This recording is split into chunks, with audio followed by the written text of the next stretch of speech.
Hello बच्चों, कैसे हैं आप सब। आई होप आप सब अच्छे होंगे।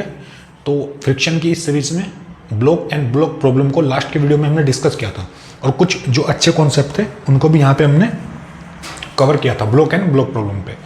अब ब्लॉक एंड ब्लॉक प्रॉब्लम को लेके एक वीडियोस आज की videos block and block problem के ऊपर ही होगी, जिसके अंदर कुछ अच्छे सवाल हम डिस्कस करेंगे। तो उसमें ब्लॉक प्रॉब्लम तो रहेंगी और कुछ फ्रिक्शन के भी अच्छे सवाल रहेंगे, तो दोनों को मिक्सअप करके यहाँ पे इस वीडियो को कवर करेंगे। ठीक है, तो चलिए स्टार्ट करते हैं। तो इससे पहली वीडियो में जो बेसिक कॉन्सेप्ट है फ्रिक्शन ऑन ब्लॉक, वो आपने अच्छे से पढ़ा होगा, तभी आपको ये वीडियो यहाँ पे समझ में आएगी। तो चलिए स्टार्ट करते हैं। ठीक है, तो ब्लॉक एंड ब्लॉक प्रॉब्लम के ऊपर इससे लास्ट वाली जो वीडियो थी जिसमें ब्लॉक के बारे में मैंने बात की थी, तो वहाँ पे कुछ सिंपल सवाल हमने डिस्कस किए थे। तो आज कुछ अच्छे सवाल यहाँ पे डिस्कस करेंगे। ठीक है, देखो जैसे एक प्रॉब्लम मुझे ये दी है सिंपल।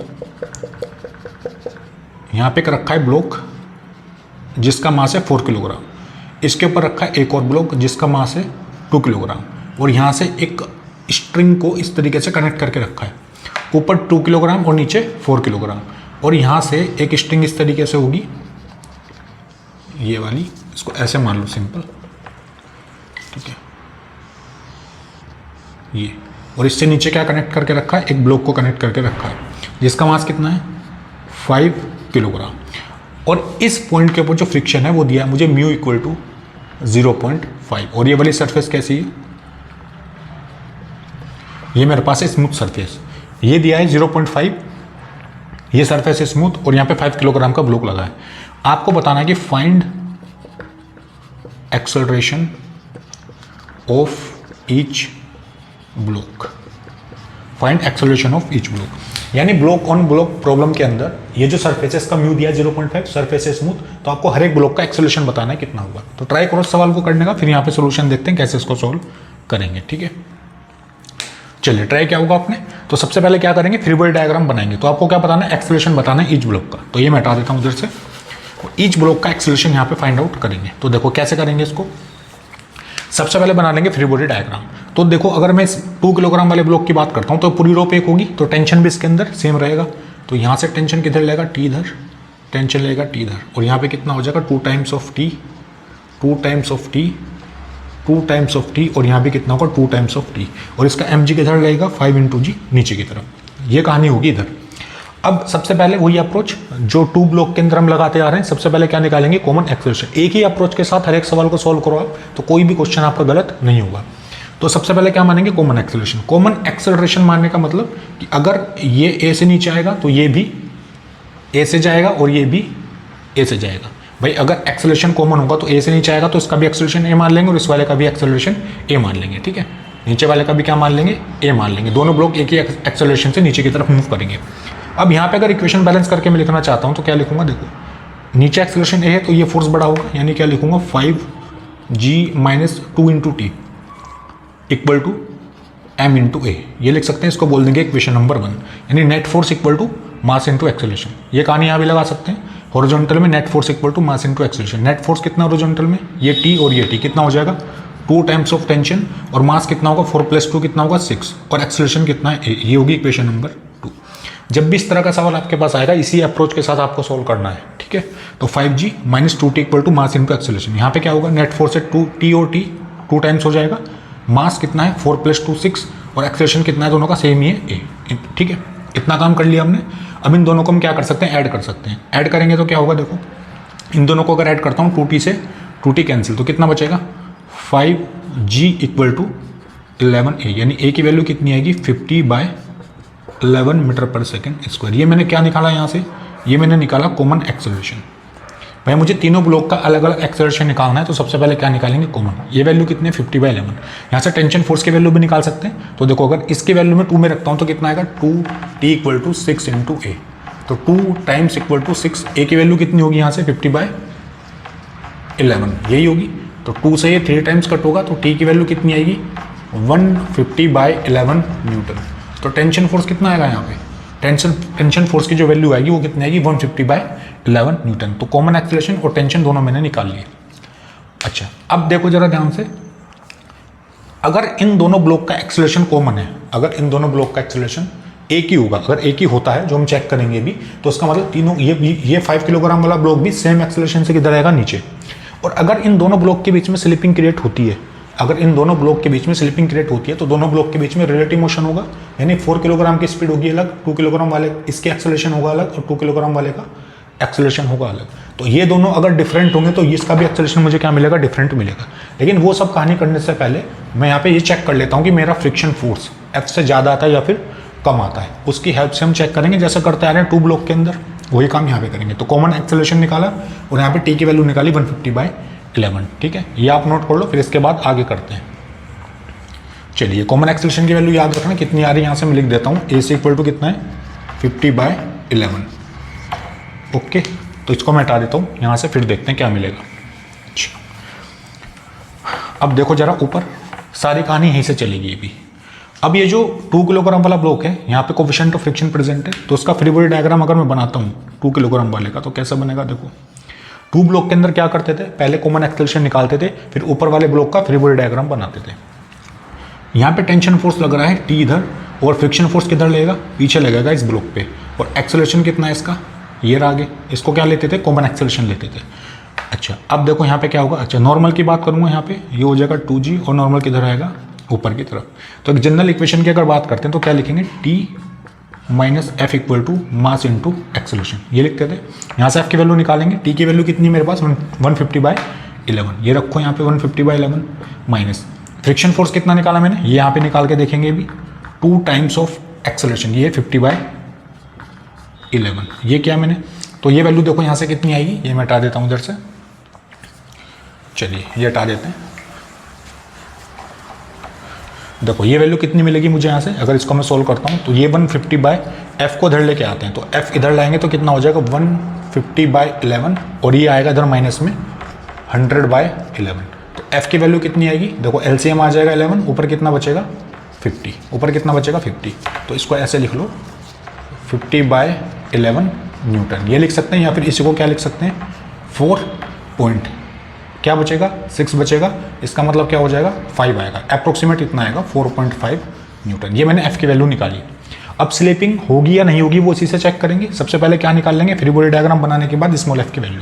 अब F मैक्स भी देख लेते हैं, यहाँ से क्या देख लेते हैं F मैक्स की वैल्यू देखो कितनी आएगी यहाँ से, F मैक्स क्या होगा म्यू इंटू एन, म्यू की वैल्यू दी है 0.5, और नॉर्मल यहाँ से कितना होगा, यहाँ से नॉर्मल की वैल्यू किसके बराबर आएगी 2 इंटू जी के बराबर आएगी, ये होगा नॉर्मल, तो यहाँ पे रखेंगे 2 इंटू जी, कितना होगा ये 0.5, 2 इंटू जी की वैल्यू हो जाएगी 10, 10 से 10 कैंसिल, यानी F मैक्स की वैल्यू किसके बराबर आएगी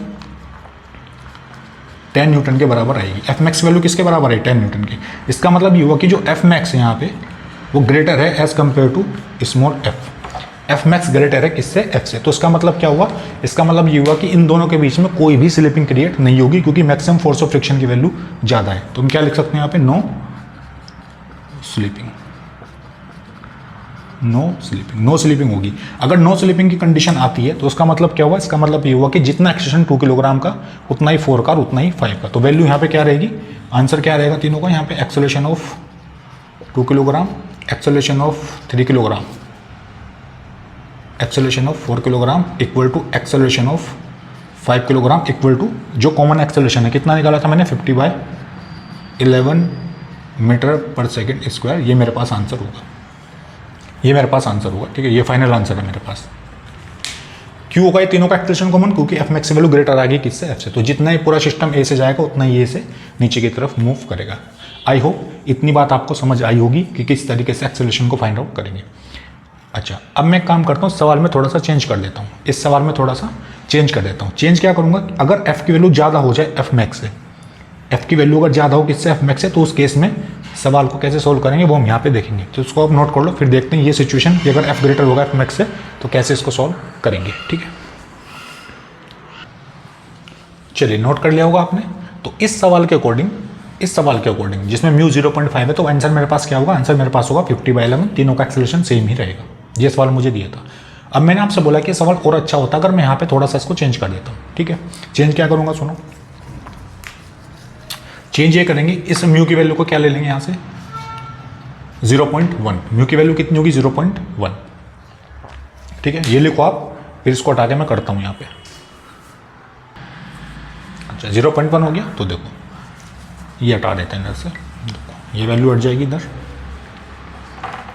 सवाल तो ये एज इट ईजी रहेगा, ठीक है। ये टेंशन यहाँ पे कितना था टी, और ये वैल्यू भी यहाँ से हट जाएगी इतनी।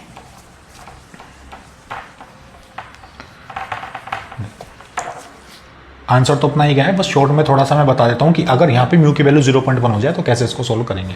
तो एक बात आपको यहाँ से समझ आएगी कि अगर यहाँ पे सबसे पहले क्या करेंगे, यही कॉमन एक्सेलरेशन मानेंगे। क्या मानेंगे सबसे पहले? Common acceleration. सपोज करो यही सवाल आपको दिया है और 0.1 है, कॉमन एक्सेलरेशन मानोगे। तो सबसे पहले तो वही सिंपल अप्रोच जो अभी हमने निकाला वैसे सोल्व करोगे।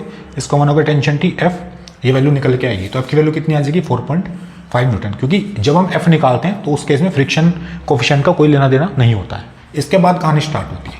तो एफ मेरे पास कितना है इस केस में 4.5 न्यूटन। अब मैं क्या करता हूँ एफ मैक्स निकालूंगा। तो देखो एफ मैक्स कितना आएगा, mu into N. F max की कहानी कितनी आएगी, म्यू कितना दिया वहाँ पे 0.1 और एन की वैल्यू कितनी होगी यहाँ से 20। पॉइंट हटाएंगे नीचे आएगा 10, ये हो जाएगा 2। तो एफ मैक्स की वैल्यू कितनी आएगी यहाँ से 2 न्यूटन। ये आया एफ मैक्स। तो यहाँ से आप देख सकते हो कि जो एफ की वैल्यू है ग्रेटर है किससे, एफ मैक्स से। एफ की वैल्यू ग्रेटर है किससे, एफ मैक्स से। तो इसका मतलब क्या होगा कि रिलेटिव मोशन होगा, slipping will be here, slipping will be here. तो अगर एफ की वैल्यू यहाँ से ज़्यादा होती है एफ मैक्स से तो स्लिपिंग क्या होगी यहाँ पे क्रिएट होगी। अब स्लिपिंग अगर क्रिएट होगी तो उस केस में तीनों का एक्सेलरेशन जो मुझे मिलेगा वो मुझे अलग अलग मिलेगा, ठीक है। अलग अलग मिलेगा तो मैं क्या करता हूँ, इसके एक्सेलरेशन को मान लेता हूँ a3, इसके एक्सेलरेशन को क्या मान लेते हैं a2, और इसके एक्सेलरेशन को क्या मान लेते हैं a1 मान लेते हैं। a3 a2 और यहाँ पे कितना मान लेते हैं a1। इतनी बात समझ आ रही होगी सबको, ठीक है। अब देखो क्या करेंगे, ये कहानी यहाँ पे हो गई। अच्छा अब देखो, अब इसके बाद क्या करते थे, अगर स्लीपिंग होगी तो एफ मैक्स को यहाँ पे कंसिडर करते थे, है ना। चलिए मैं हटा देता हूँ, फिर से इसको कर लेते हैं क्वेश्चन को सॉल्व। तो यहाँ पे देखो क्या कहानी होगी। तो अगर ये मुझे मिलता है कि स्लीपिंग होगी तो मैं क्या लिखूंगा, 2 kg वाले का फ्री बॉडी डायग्राम कैसा बनेगा। देखो इसका एक्सेलरेशन तो कितना है, आगे की तरफ a2, टेंशन है t, और पीछे क्या लेंगे एफ मैक्स लेंगे, यही लेते थे भाई। अगर एफ की वैल्यू ज़्यादा आ जाएगी तो यहाँ पे एफ मैक्स को लेते थे। एफ मैक्स कितना दिया है 2 न्यूटन, ये होगा। तो इक्वेशन क्या होगी इसकी, T-2 equal to mass into acceleration, यही होगा। Tension force minus friction force equal to 2 into 8, उसको बोल देंगे इक्वेशन नंबर 1। ओके, अब 4 kg वाले पे देखो जरा, 4 kg वाले का भी फ्री बॉडी डायग्राम बना लेते हैं। थोड़ा सा रफली मैं बता रहा हूँ, आंसर अदरवाइज अपना आ चुका है यहाँ पे। तो टी होगा टी इधर, और एक्सेलरेशन कितना होगा इसका a1 इधर होगा। तो इस पे ये तो नीचे स्मूथ सरफेस है, अगर स्मूथ ना होती तो यहाँ पे भी फ्रिक्शन होता, लेकिन स्मूथ सरफेस है तो एफ कितना होगा 0। और क्योंकि इसके ऊपर पीछे है तो फ्रिक्शन फोर्स इसके ऊपर किधर लेगा, आगे की तरफ, कितना होगा 2 न्यूटन। भाई एफ मैक्स इस वाले ब्लॉक पे, नीचे वाले ब्लॉक पे आगे आएगा क्योंकि इस पे पीछे है। तो इक्वेशन क्या बनेगी यहाँ पे देखो, t + 2 इक्वल टू ये नेट फोर्स एफ मैक्स, और t equal to 4 into a1, इसको बोल देंगे इक्वेशन नंबर 2। आई होप इतनी बात समझ आ रही होगी आपको। यहाँ से बनेगी इक्वेशन। एक यहाँ से भी बना सकते हैं, अगर 5g नीचे है तो क्या होगा यहाँ पे 5g minus 2 times of t equal to 5 times of a3, इसको बोलेंगे equation number 3। 5g minus 2t equal to 5 into a into 3, ये इक्वेशन मुझे मिल गई यहाँ से। ये मैं हटा देता हूँ, ये आपने नोट कर लिया होगा। चलिए देखते हैं। ओके, ये कितना लगा यहाँ पे 5 इंटू जी, ये लगा है 5 इंटू जी। अब देखो जरा ध्यान से, 3 इक्वेशन मेरे पास मिल गई मुझे यहाँ से जो नॉर्मली हम करते आते हैं। अब देखो यहाँ पे कितने अननोन है, कितनी इक्वेशन है। एक तो a1 अननोन है, एक a2 अननोन है, एक a3 अननोन है, और टेंशन अननोन है। देखो a1 नहीं पता मुझे, a2 नहीं पता, a3 नहीं पता, और टेंशन भी नहीं पता। अब 4 अननोन है। 4 अननोन को सोल्व करने के लिए कितनी इक्वेशन होनी चाहिए, मैथमेटिक्स में पढ़ते हैं 4 इक्वेशन होनी चाहिए, लेकिन यहाँ पे इक्वेशन कितनी है 3, यानी एक इक्वेशन की और रिक्वायरमेंट मुझे होगी। अब प्रॉब्लम है कि वो 4th इक्वेशन कहाँ से निकालेंगे, तो वो 4th इक्वेशन निकालेंगे बाय यूजिंग कंस्टेंट मोशन। क्या निकालेंगे, क्या यूज़ करेंगे, कंस्टेंट मोशन। कंस्टेंट मोशन का यूज़ करके उस इक्वेशन को फाइंड आउट करेंगे। तो कंस्टेंट मोशन देखो कैसे लगाएंगे, टेंशन मेथड अप्लाई कर सकते हैं, ये सबसे अच्छी अप्रोच रहती है, टेंशन मेथड। इसी को अप्लाई करके आंसर निकालेंगे। तो देखो कैसे अप्लाई करते हैं, टेंशन मेथड सिंपल है, जैसे करते आ रहे हैं वैसे ही करेंगे।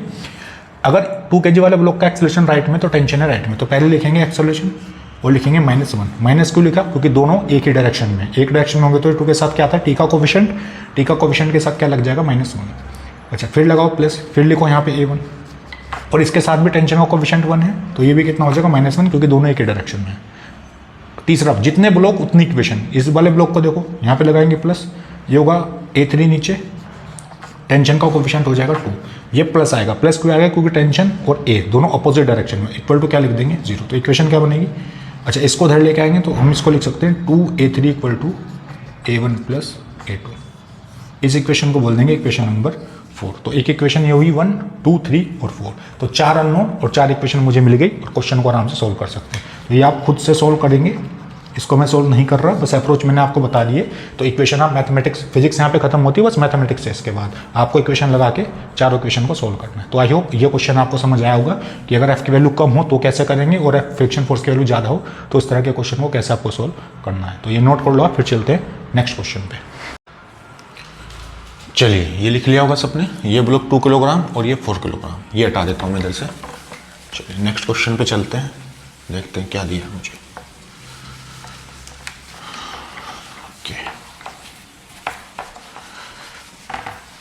तो और किस कैटेगरी का सवाल पूछ सकता है आपसे ब्लॉक एंड ब्लॉक प्रॉब्लम के बेस पे। तो देखो आपको ऐसा कुछ दे देगा, एक इंक्लाइन प्लेन ये रहा और ये एंगल कितना है 30 डिग्री, एक ब्लॉक यहाँ पे रखा है जिसका मास है 2 किलोग्राम और एक ब्लॉक यहाँ पे रखा है जिसका मास है 4 किलोग्राम, ये दोनों अटैच होके रखे हुए हैं यहाँ पे। ये क्वेश्चन है आपके पास, एक ब्लॉक 2 किलोग्राम और एक है 4 किलोग्राम, और आपको दिया है जैसे इस सरफेस का कोफिशिएंट ऑफ फ्रिक्शन दिया है μ1, इसका दिया है μ2, यानी इसके साथ जो सरफेस कॉन्टैक्ट होगी वहाँ पे μ1 कोफिशिएंट ऑफ फ्रिक्शन और यहाँ पे कितना है इन दोनों सरफेस के बीच में, ये मेरे पास μ2, एंगल दिया है 30 डिग्री। आपको क्या बताना है, find acceleration of each block, find acceleration of each block if A part क्या दिया है कि μ1 दिया है 0.20 और μ2 कितना दिया है 0.30, और बी पार्ट क्या दिया है इफ μ1 कितना हो जाए 0.3 और μ2 कितना हो जाए, μ2 हो जाए 0.20।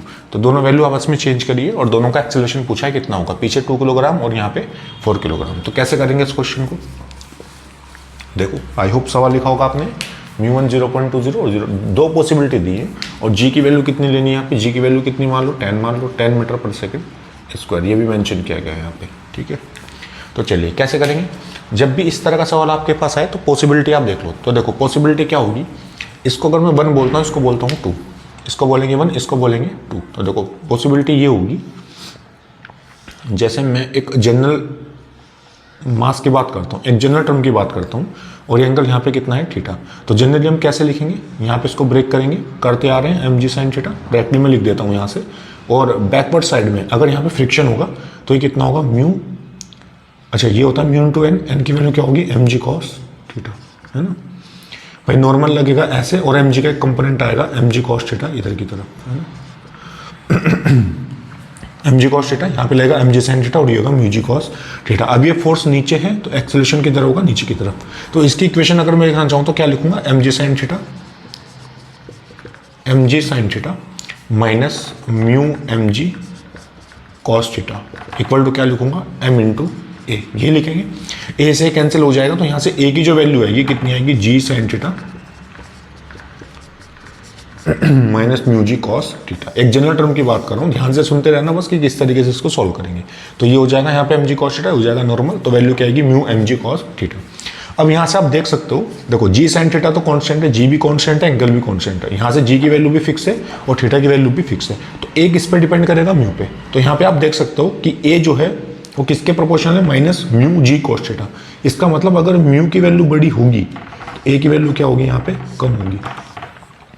अगर म्यू को बढ़ाएंगे, अगर कोफिशिएंट फ्रिक्शन को बढ़ाएंगे तो एक्सेलरेशन क्या होगा, कम होगा, और अगर म्यू कम होगा तो एक्सेलरेशन की वैल्यू बढ़ेगी। ये रिलेशन यहाँ से हमें मिल जाता है, ठीक है। अच्छा, अब ये कराने का पर्पस मेरा क्या है, ये कराने का पर्पस मेरा ये है कि अगर इसको 1 मान लेते हैं, 2 kg वाले ब्लॉक को मान लेते हैं 1 और 4 kg वाले को कितना मान लेते हैं, 2 मान लेते हैं, तो यहाँ से आप देख सकते हो कि अगर A2 वाले का एक्सेलरेशन ज़्यादा हो जाता है, यानी 4 kg वाले ब्लॉक में 4 kg वाले ब्लॉक का एक्सेलरेशन कितना माना मैंने A2 और 2 kg वाले का कितना माना इसका माना मैंने A1, ठीक है। तो यहाँ पे आप ये सवाल नोट करो, इतना नोट करो, इसके बाद फिर मैं ऊपर करके बताता हूँ कि कैसे इसको सॉल्व करेंगे। इस पहली वाली कंडीशन को देखेंगे भी, अगर 4 kg वाले का एक्सेलरेशन A2 और 2 kg वाले का कितना है A1, ये नोट करो, फिर इसको हटा के यहाँ पे लिखता हूँ मैं, ठीक है। चलिए ये लिख लिया होगा आपने 4 kg A2 और 2 kg A1। इसको हटा के फिर इसके बाद देखो कैसे करेंगे। ये मैं हटा देता हूँ जल्दी से। तो देखो मैं क्या करता हूँ, ये μ2 है और यहाँ पे कितना है μ1। तो पहले वाले केस की बात करते हैं। तो पहले वाले केस की अगर बात करेंगे यहाँ पे, तो ये है 4 किलोग्राम, तो इसका एक्सेलरेशन कितना मान लेते हैं A2, और 2 kg वाले का कितना मान लेते हैं A1। दोनों का एक्सेलरेशन मुझे निकालना है। तो पहली पॉसिबिलिटी क्या है, एक का एक्सेलरेशन A2 और एक का A1, ये कहानी होगी यहाँ पे। तो अगर इनिशियल में मान लेता हूँ कि A2 एक्सेलरेशन ज़्यादा है एज कम्पेयर टू A1, क्या मान लेता हूँ कि अगर A2 एक्सेलरेशन ज़्यादा होगा एज कम्पेयर टू A1, तो आपको ये बात फील होगी यहाँ से कि अगर A2 का एक्सेलरेशन ज़्यादा हो जाता है तो 4 kg वाला ब्लॉक आगे निकल जाएगा, और 1 kg वाला ब्लॉक 1 kg वाला जो ब्लॉक है वो किधर रहेगा, पीछे की तरफ रहेगा यहाँ पे, ठीक है। तो अगर A2 ज़्यादा होता है A1 से तो ये नीचे जाएगा और ये रहेगा ऊपर। तो इस केस में हम बोल सकते हैं कि अगर A2 ज़्यादा होगा, तो यहाँ से देख सकते हैं कि अगर A कम होगा तो म्यू ज़्यादा, तो इस केस में जो μ1 की वैल्यू होगी वो ज़्यादा होगी एज कम्पेयर टू μ2। μ1 की वैल्यू क्या होगी, ज़्यादा होगी एज कम्पेयर टू μ2। तो अगर हम दोनों केस की बात करें जो हमने अभी पढ़ा है, तो उस केस में जो यहाँ पे पॉसिबिलिटी लिखी थी, तो μ1 0.3 और μ2 0.2, ये पॉसिबिलिटी यहाँ पे ले सकते हैं। 0.3 0.2, यानी ये जो बी वाला जो केस दिया वो मुझे दिया होगा यहाँ पे, जब μ1 की वैल्यू ज़्यादा है एज कम्पेयर टू μ2। तो उस केस में क्या होगा, उस केस में दोनों ब्लॉक का जो एक्सेलरेशन है वो मुझे अलग अलग मिलेगा, यानी दोनों इंडिपेंडेंटली क्या करेंगे, मूव करेंगे, है ना। बोथ ब्लॉक मूव इंडिपेंडेंटली, है ना। यानी A2 वाला थोड़ा आगे निकल जाएगा और A1 वाला पीछे रहेगा, तो दोनों का मोशन अलग अलग तरीके से होगा। A2 वाला नीचे थोड़ा आगे स्पीड बढ़ा, एक्सेलरेशन इसका ज़्यादा है, ये आगे निकल जाएगा, और A1 वाला A2 वाले के पीछे पीछे नीचे मूव करेगा। तो उस केस में दोनों का जो एक्सेलरेशन है मुझे अलग अलग मिलेगा।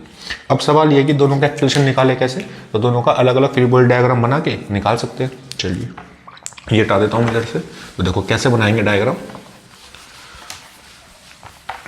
तो देखो अगर मैं A2 वाले की बात करूँ, इस A2 वाले की, तो A2 वाले का जो डायग्राम बनेगा कुछ इस तरीके से बनेगा। ये एंगल है 30, और इसको कितना मान लेते हैं, इसको मान लेते हैं यहाँ पे 4 किलोग्राम ही, 4 किलोग्राम। तो देखो आगे क्या लगेगा, mg साइन थीटा, और एक्सेलरेशन है नीचे किसका, 4 किलोग्राम, और फ्रिक्शन फोर्स किधर लगेगा, पीछे, कितना लगेगा, म्यू की वैल्यू कितनी दी है 2 के लिए, ये है 0.24 जी कॉस थीटा, ये लिख सकते हैं। तो इक्वेशन क्या बनेगी यहाँ से, mg साइन थीटा, तो mg साइन थीटा माइनस 0.2, ये इसका हो गया मास 4 जी कॉस थीटा। तो यहाँ भी मास रख सकते हैं, ये किसका मास है, ये मास हो गया यहाँ पे mg साइन थीटा, यानी 4 जी की वैल्यू 10 और sine theta equal to m into a, यानी 4 इंटू एक्सेलरेशन। एक्सेलरेशन किसका, 4 किलोग्राम ब्लॉक का। तो m तो m कैंसिल आउट हो जाएगा, चाहे तो हमें रखने की जरूरत भी नहीं थी यहाँ पे भी m, यहाँ पे भी m। तो यहाँ पे क्या वैल्यू बचेगी, ये बचेगा 10 sine 30 minus 0.2 into 10 cos 30 equal to 4 acceleration of 4 kilogram. ये वैल्यू बचेगी 5, क्योंकि साइन 30 कितना होता है 1/2 माइनस, ये पॉइंट हटाएंगे, नीचे आएगा 10, 10 से 10 कैंसिल, तो कॉस 30 की वैल्यू √3/2 होती है। तो यहाँ से क्या लिखेंगे, 2 √3 डिवाइड बाय 2, ठीक है। तो ये आ जाएगा मेरे पास, और इक्वल टू कितना आएगा, यहाँ पे कितना बचेगा, यहाँ आएगा इक्वल टू एक्सेलरेशन ऑफ, अच्छा ये हट जाएगा यहाँ से, खाली कितना बचेगा, एक्सेलरेशन ऑफ 4 किलोग्राम ब्लॉक, क्योंकि m से m कैंसिल आउट किया था ना हमने यहाँ से मास। तो इक्वल टू में कितना आएगा, यहाँ से इधर लिख देता हूँ मैं, इक्वल टू क्या बचेगा, एक्सेलरेशन ऑफ 4 किलोग्राम मास। तो बस ये कहानी यहाँ पे बचेगी, और यहाँ से अगर मैं इसको सोल्व करूँ, 2 से 2 कैंसिल, तो एक्सेलरेशन ऑफ 4 किलोग्राम ब्लॉक कितना आएगा, ये आएगा 5 माइनस √3, कितना आएगा 5 माइनस √3, इतना मीटर पर सेकेंड स्क्वायर। चाहे तो आप वैल्यू भी रख सकते हैं, √3 की वैल्यू होती है 1.732, वो रख के माइनस करके आंसर यहाँ पे निकाल लेंगे। तो ये मेरे पास एक्सेलरेशन किसका है, 4 किलोग्राम ब्लॉक का। तो कुछ नहीं किया हमने, mg sine theta minus mu n होता है, n की जगह क्या रखेंगे, mg कॉस थीटा, और यहाँ पे आएगा 4 इंटू 4 किलोग्राम ब्लॉक। तो 4 से तो कैंसिल हो जाएगा, क्योंकि मास यहाँ पे दोनों साइड में सेम है, कॉमन लेके कैंसिल कर देंगे। यहाँ पे बचेगा 10 साइन 30, 0.2, जी की वैल्यू 10 और थीटा की वैल्यू 30 दिए रखेंगे, और 4 किलोग्राम। तो ये हो जाएगा 5, पॉइंट हटाएंगे नीचे आएगा 10, ये बचेगा 2 कॉस 30 की value √3/2 equal to acceleration of 4 kilogram block. 2 से 2 कैंसिल आउट, कितना बचेगा 5 minus √3 metre per second square. ये मैंने किसका एक्सेलरेशन निकाला, 4 किलोग्राम ब्लॉक का। अब क्योंकि दोनों इंडिपेंडेंटली मूव कर रहे हैं, तो A2 की वैल्यू अलग आएगी और A1 की वैल्यू अलग आएगी। जैसे मैंने यहाँ पे A2 कैलकुलेट किया वैसे हम यहाँ पे कैलकुलेट कर सकते हैं। क्या कैलकुलेट कर सकते हैं? A1 का एक्सेलरेशन भी कैलकुलेट कर सकते हैं। तो ये लिख लो आप। इसके बाद A1 की वैल्यू भी मैं निकाल के दिखाता हूँ कैसे निकालेंगे उसको। सेम अप्रोच है जैसे इसको करेंगे। चलिए हटा देता हूँ मैं इधर से, देखो ये हटा देते हैं इधर से। तो देखो बस थोड़ा सा चेंज क्या आएगा यहाँ पे, ये हो जाएगा कितना 0.2 था, इस बार μ1 के लिए क्या लेंगे 0.3 होगा। और ये कितना आ जाएगा यहाँ से, ये आ जाएगा 2 किलोग्राम ब्लॉक। और ये क्या लिखेंगे यहाँ पे 2 किलोग्राम। बस यही फर्क होगा। इक्वेशन क्या लिखेंगे यहाँ से, ये होगा, इसको मैं सीधा लिख देता हूँ g sin 30 माइनस 0.3 है ना। ये 2 किलोग्राम मास है यहाँ पे। और ये कितना हो जाएगा 0.3 g cos 30 equal to acceleration of 2 kilogram block. Mass से मैंने मल्टीप्लाई नहीं किया क्योंकि ऑलरेडी वो कैंसिल आउट हो जाता है, तो सीधा मैंने g की फॉर्म में इसको लिख दिया।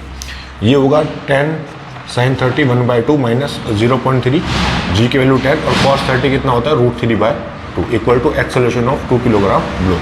तो ये हो जाएगा 5 यहाँ से, तो कितना बचेगा 5 माइनस ये आएगा 10 से 10 कैंसिल, तो कितना बचेगा 3 √3/2 और equal to acceleration of 2 kilogram block. तो यानी एक्सेलरेशन कितना आएगा 2 किलोग्राम ब्लॉक का, ये आएगा 5 माइनस ये हो जाएगा 1.5 √3 मीटर पर सेकेंड स्क्वायर। तो दोनों ब्लॉक का जो एक्सेलरेशन है वो मुझे अलग अलग मिलेगा। और कितना मिलेगा 2 kilogram 5 minus 1.5 √3 metre per second square. एक कहानी होगी। इस सवाल में नहीं पूछा है, लेकिन अगर इस सवाल में आपसे नॉर्मल रिएक्शन पूछ लेता, भाई अगर दोनों ब्लॉक कॉन्टैक्ट में होंगे तो नॉर्मल तो एक्ट करेगा। तो इस केस में जहाँ पे एक्सेलरेशन ग्रेटर है 2 वाले का 1 के कंपैरिजन में, तो नॉर्मल की वैल्यू यहाँ पे कितनी होगी 0 होगी। नॉर्मल 0 क्यों होगा, क्योंकि दोनों के बीच में कॉन्टैक्ट ही नहीं रहेगा। ये आगे मूव करेगा, ये इसके पीछे मूव करेगा। तो नॉर्मल रिएक्शन कब आता है पिक्चर में, जब 2 ऑब्जेक्ट के बीच में कॉन्टैक्ट देखने को मिले। तो ये कहानी यहाँ पे होगी, ठीक है। तो उसको नोट कर लो। फिर इसके बाद सेकंड केस देखते हैं जहाँ पे A1 की वैल्यू ग्रेटर होगी एज कम्पेयर टू A2। तो उस केस में कैसे वैल्यू को निकालेंगे ये लिख लो आप, फिर चलते हैं आगे। चलिए लिख लिया होगा आपने, ये हटा लेता हूँ मैं। अब देखते हैं अगर यहाँ पे A1 की वैल्यू ज़्यादा हो जाए तो उस केस में क्या होगा। करते हैं इसको। देखो यहाँ से एक बात समझ आएगी आपको कि अगर मैं यहाँ पे ये कर देता हूँ, है ना, इससे लास्ट वाले केस में A2 की वैल्यू ज़्यादा थी। देखो अगर A1 ग्रेटर हो जाए A2 से, A1 ग्रेटर हो जाए A2 से, यानी A1 का एक्सेलरेशन ज़्यादा हो एज कम्पेयर टू A2, तो एक बात समझ आएगी कि अगर A1 ज़्यादा होगा A2 से तो दोनों साथ में मिलकर आगे की तरफ मूव करेंगे, इंडिपेंडेंटली मूव नहीं करेंगे, क्योंकि इसका एक्सेलरेशन कम है और इसका एक्सेलरेशन ज़्यादा है। तो दोनों एक साथ किधर आएंगे, नीचे की तरफ आएंगे। तो इस केस में अगर A1 ग्रेटर देन A2 है तो बोल सकता हूँ कि जो μ2 की वैल्यू होगी ग्रेटर होगी एज कम्पेयर टू μ2 क्या होगा, ग्रेटर होगा एज कम्पेयर टू μ1। यानी μ2 कितना होगा 0.3 और μ1 कितना होगा यहाँ पे 0.2। ये 2 पॉसिबिलिटी देखने को मिलेगी आपको, ठीक है। इस केस में अगर आप डायग्राम बनाओगे तो कहानी क्या होगी, देखो ये दोनों तो एक साथ ही मूव करेंगे, तो दोनों का जो नीचे की तरफ एक्ट करेगा कंपोनेंट अगर मैं करता हूँ क्या एक्ट करेगा 4 + 2, दोनों का मास ऐड हो जाएगा और g sin 30। ये कहानी होगी भाई mg sin 30, क्योंकि दोनों एक साथ मूव करेंगे तो पूरे को एक सिस्टम मान सकते हैं इस केस में। और पीछे की तरफ इसका फ्रिक्शन फोर्स किधर लगेगा, क्योंकि ये तो A2 है, ये हो जाएगा F2 और पीछे की तरफ फ्रिक्शन फोर्स क्या लगेगा, इसका लगेगा F1। दोनों का कॉमन फ्रिक्शन फोर्स नहीं होगा क्योंकि दोनों का कोएफिशिएंट ऑफ फ्रिक्शन अलग अलग दिया है। तो उस केस में अगर मैं इक्वेशन लिखूंगा, अच्छा ये दोनों एक्सेलरेशन A2 A1, तो उन दोनों को क्या मान लेंगे, कॉमन एक्सेलरेशन मान लेंगे नीचे की तरफ, क्योंकि दोनों एक साथ मूव करेंगे। कितना मान लेते हैं उसको, A मान लेते हैं, है ना। एक्सेलरेशन कितना मान लेते हैं A। तो इस केस में जो इक्वेशन में लिखूंगा क्या लिखूंगा, ये लिखूंगा ये 4 + 2 कितना हो जाएगा 6 g sin 30 minus F1 + F2 equal to 4 + 2 और इंटू एक्सेलरेशन। ये कहानी हम लिख सकते हैं mg sin theta minus F1 + F2 और इक्वल टू 6a। इसको इक्वेशन नंबर 1 बोल देते हैं। तो यहाँ से मैं क्या करता हूँ ना, F1 + F2 की वैल्यू निकाल लेता हूँ पहले, फिर इसमें रख के a की वैल्यू निकाल लेंगे, ठीक है। तो देखो F1 + F2 अगर मैं करता हूँ F1 + F2 तो क्या लिखेंगे, F1 किसको बोला, पीछे वाले ब्लॉक को, तो ये हो जाएगा 2mg cos 30 ये होगा। और इनटू किससे मल्टीप्लाई करेंगे, μ × n से भी करेंगे। तो μ की वैल्यू कितनी दी यहाँ पे 1 के लिए, तो 1 के लिए μ है 0.2, तो ये लिखेंगे यहाँ पे 0.2, सही बात है। और यहाँ पे प्लस लगा के F2 कितना है, नीचे वाला ब्लॉक, ये कितना हो जाएगा इसका, ये जो 2 वाला दिया है 0.3 μ n क्या होगा mg cos थीटा, तो हो जाएगा 4g और cos 30। तो मैंने क्या किया, F1 + F2 की वैल्यू निकाल के, सिंपल हो जाए सवाल इसलिए मैं इसकी वैल्यू अलग से निकाल के इसमें रख दूंगा। ये कितना बचेगा देखो, ये हो जाएगा 10, तो जी से जी की वैल्यू 10 होती है तो कैंसिल आउट हो जाएगा इधर से, तो कितना बचेगा ऊपर 4 cos 30 √3/2। यहाँ पे आ जाओ, ये आएगा 10, तो ये जी कैंसिल आउट हो जाएगा, कितना बचेगा 12 cos 30, है ना। cos 30 की वैल्यू कितनी होती है √3/2, यही होगी। देखो 2 से 2 कैंसिल, 6 कैंसिल, है ना, 6 कैंसिल, तो कितना बचेगा यहाँ से, तो यहाँ से f1 प्लस f2 की जो वैल्यू बचेगी कितनी बचेगी 8 और √3। ये अप्रोक्सीमेट कितना आएगा, ये आएगा अप्रोक्सीमेट 13.8 न्यूटन, अप्रोक्सीमेट इतना आएगा 13.8 न्यूटन, ये मान सकते हैं। अगर √3 की वैल्यू 1.7 में रखता हूँ तो कितनी वैल्यू आएगी 13.8 न्यूटन। तो f1 प्लस f2 मैंने निकाल लिया, तो उसको कहाँ रख सकते हैं, यहाँ पे रख सकते हैं। तो देखो कितना होगा, ये तो हो जाएगा 6, ये हो जाएगा 60 sin 30 होता है 1/2। जी की वैल्यू अगर 10 लेंगे, ये कितना हो जाएगा sin 30 1/2, है ना, ये मान सकते हैं sin 30 1/2 इक्वल टू, माइनस करेंगे तो ये आएगा 13.8 इक्वल टू 6 × a। तो ये कितना बचेगा, ये आएगा 30, तो 30 minus 13.8 divide by 6 equal to कितना आएगा 6a, है ना। इक्वल टू क्या बचेगा, यहाँ से 6 नीचे लेके आ गए तो बचेगा कॉमन एक्सेलरेशन। तो इसको अगर मैं अलग अलग करता हूँ कितना होगा, ये 5 माइनस 2, ये आ जाएगा 6 को एक बार यहाँ पे डिवाइड करेंगे, 6 को एक बार यहाँ पे डिवाइड करेंगे, है ना। 2.3 इक्वल टू a, तो a की वैल्यू जो बचेगी अप्रोक्सीमेट 2.69 के आसपास आएगी, इतनी माइनस करने के बाद 2.69, है ना, मीटर पर सेकेंड स्क्वायर। तो ये एक्सेलरेशन आएगा मेरे पास। तो इस एक्सेलरेशन को क्या बोल सकता हूँ मैं कि जो 2 किलोग्राम वाला ब्लॉक है, जो 4 किलोग्राम वाला ब्लॉक है, दोनों के केस में जो एक्सेलरेशन मिलेगा कितना मिलेगा 2.69 मीटर पर सेकेंड स्क्वायर। कब होगा ये, दोनों का एक्सेलरेशन कॉमन कब मिलेगा, अगर a1 की वैल्यू ज़्यादा है एज कम्पेयर टू a2। तो आई होप ये आपको सवाल क्लियर हुआ होगा कि अगर दोनों ब्लॉक यहाँ पे रहे तो किस तरीके से इसको सॉल्व करेंगे। अब अगर मैं यहाँ पे एडिशन तरीके से आपसे पूछूं कि बताओ नॉर्मल रिएक्शन की वैल्यू क्या होगी, किसकी, नॉर्मल रिएक्शन। तो क्या नॉर्मल रिएक्शन 0 होगा क्या, यहाँ पे नहीं होगा 0, क्योंकि दोनों अगर एक साथ मूव करेंगे तो 1 वाला 2 के ऊपर नॉर्मल लगाएगा, 2 वाला 1 के ऊपर नॉर्मल लगाएगा, ठीक है। तो यहाँ से मेरे पास जो f1 की वैल्यू आई थी, किसी से भी आप निकाल सकते हो। तो देखो f1 प्लस f2 ये आया था ना मेरे पास, तो दोनों की वैल्यू मैं अलग अलग लिख देता हूँ यहाँ पे। तो f1 की वैल्यू इस केस में कितनी मिली थी मुझे, ये आई थी मेरे पास 2√3, और f2 कितना आया था मेरे पास, ये आया था 6√3। इसकी मुझे जरूरत पड़ेगी भी, इसलिए मैं यहाँ पे लिख देता हूँ। और एक्सेलरेशन तो मेरे पास है 2.69, तो ये आप लिखो। इसके बाद में नॉर्मल रिएक्शन बताता हूँ कैसे इसको फाइंड आउट करेंगे। चलिए लिख लिया होगा आपने, तो चलिए इसको हटा देता हूँ मैं। ओके, चलिए देखते हैं कि नॉर्मल रिएक्शन की वैल्यू क्या आएगी मेरे पास, कैसे इसको फाइंड आउट करेंगे। तो देखो इस केस में नॉर्मल पॉसिबल हो सकता है, अगर a2 ग्रेटर हो गया फिर तो नॉर्मल की वैल्यू 0 हो जाएगी ऑटोमेटिक। तो देखो यहाँ पे नॉर्मल क्या होगा, जैसे 4 किलोग्राम ब्लॉक है ना, 4 किलोग्राम ब्लॉक है, ये तो कितने एक्सेलरेशन से नीचे जा रहा है 2.69, इस एक्सेलरेशन से नीचे मूव कर रहा है। और इसका mg कितना होगा 4g, ये होगा sin 30, और फ्रिक्शन फोर्स किधर लेगा पीछे, क्योंकि 4 किलोग्राम वाले को 2 बोला है, तो क्या होगा यहाँ पे 2 वाले के लिए, 2 वाले का देखो कोएफिशिएंट ऑफ फ्रिक्शन 0.3 है, म्यू 4g और cos 30, ये होगा म्यू 2 एन mg cos 30, ये लगेगा फ्रिक्शन फोर्स पीछे की तरफ। और नॉर्मल किधर आएगा, देखो जैसे 2 kg वाला 4 kg से अटैच होगा, क्योंकि इसका एक्सेलरेशन ज़्यादा है, इस पर नॉर्मल लगाएगा पीछे की तरफ। और 2 kg वाले ब्लॉक की अगर बात करूँ, देखो अगर उसको पीछे थोड़ा सा मैं और बना देता हूँ, तो 2 kg वाले ब्लॉक का इधर बना लेते हैं डायग्राम, इस पर नॉर्मल किधर आएगा, इधर की तरफ, ठीक है। ये अपना आगे चलेगा किससे 2g sin 30, और इसका भी एक्सेलरेशन कितना होगा 2.69, क्योंकि दोनों कॉमन एक्सेलरेशन से जा रहे हैं। और पीछे इसका लगेगा यहाँ पे 2 kg वाले के लिए कितना है 0.2, तो म्यू mg cos 30। तो दो इक्वेशन दोनों ब्लॉक के लिए बन सकती है, और दोनों केस में जो नॉर्मल की वैल्यू होगी वो आप निकाल सकते हो अलग अलग, या तो इससे निकाल लो, इससे निकालो, आंसर आपको सेम मिलेगा। तो 4 kg वाले से भी निकाल लेता हूँ। तो देखो कैसे, एक्सेलरेशन नीचे है तो ये वाला फोर्स बड़ा होगा, तो क्या लिखेंगे 4g sin 30 प्लस नॉर्मल, और ये अपोजिट में minus 0.34 g cos 30 equal to 4 into 2.69 m into है, तो 4 से 4 कैंसिल आउट हो जाएगा।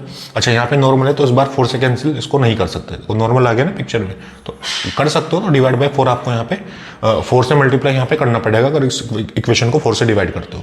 तो सिंपल यहीं पे कैलकुलेट कर लेते हो। देखो ये वैल्यू कितनी मिलेगी, ये बचेगा 20, क्योंकि जी की वैल्यू होगी 10, डायरेक्टली मैंने लिख दिया 20 sin 30 1/2 प्लस नॉर्मल माइनस, ये पॉइंट हटाएंगे नीचे आएगा 10 से जी कैंसिल आउट, कितना बचेगा, ये बचेगा 6√3, कितना बचेगा 6√3 बाई 12, cos 30 √3/2 तो कितना बचेगा 6√3 इक्वल टू कितना होगा 4 × 2.69। इसको एज इट इज रहने देते हैं, ठीक है। ओके, तो यहाँ से जो ये नॉर्मल की जो वैल्यू आएगी यहाँ से आप निकाल सकते हो, उसको मैं यहीं पे लीव कर देता हूँ। ये हो जाएगा 4 × 2.69, ये मल्टीप्लाई कर सकते हो +6√3 और -20। तो ये आपको क्या मिलेगी यहाँ पे नॉर्मल रिएक्शन मिलेगी, ठीक है। ये 20 इधर आके किस में हो जाएगा माइनस में हो जाएगा, क्योंकि 4 kg वाले ब्लॉक पे नॉर्मल किधर लेगा अंदर की तरफ। तो यहाँ से वैल्यू अगर आप निकाल सकते हो तो नॉर्मल आपको मिल जाएगा। तो नॉर्मल यहाँ मिलेगा आपको, और चाहे तो आप 2 kg वाले ब्लॉक की इक्वेशन लिख दो, वहाँ से भी आपको नॉर्मल की वैल्यू बड़े आराम से मिल जाएगी, ठीक है। तो ये था मेरे पास सवाल। तो जो भी पॉसिबिलिटी सारी मैंने इसके अंदर आपको करा दी है, तो उसको आप नोट कर लो, फिर चलते हैं नेक्स्ट क्वेश्चन की तरफ। चलिए ये लिख लिया होगा सबने, ये बात समझ आ गई। नॉर्मल यहाँ से निकाल लेंगे, और इस केस में एक्सेलरेशन दोनों का अलग अलग मिलेगा, और A2 अगर ज़्यादा होगा तो कॉमन एक्सेलरेशन होगा। चलिए ये हटा देते हैं, चलते हैं आगे। तो क्या सवाल आपको दिया है इधर, चलिए देखते हैं। तो देखो, अगर यहाँ पे मैं क्वेश्चंस की बात करता हूँ तो सवाल आपको ऐसे दिया होगा कुछ इस तरीके से। देखो क्वेश्चन क्या दिया है कि जैसे एक सिस्टम ये है मेरे पास इस तरीके से,